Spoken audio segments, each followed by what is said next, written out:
एक भोले जी का गीत है। वीडियो आपको अच्छा लगे तो लाइक करना।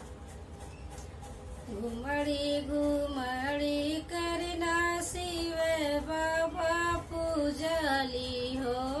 घुमड़ी घुमड़ी करना शिव बाबा पूजली हो। जी शिव बाबा हसल ठठाई अंगियर भारी। जी शिव बाबा हसल ठठाई अंगियर रंग भारी। जवन मांगन तू ही मांगलू करी ना हो।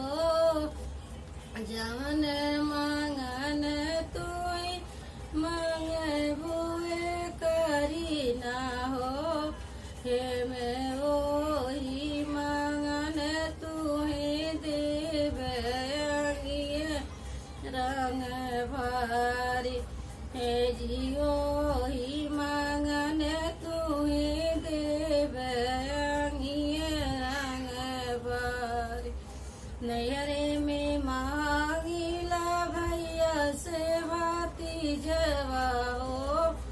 नैहरे में मांगिला भैया से भाती जवाओ।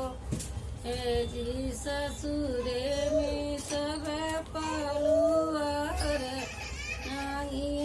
रंग भारी।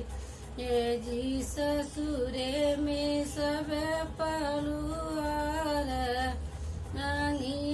रंग भारी। अपने के मांगिला अमर सिंगोरवा हो।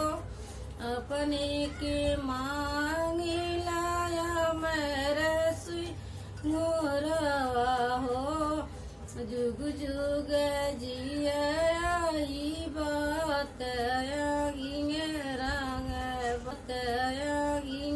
रंग बारी।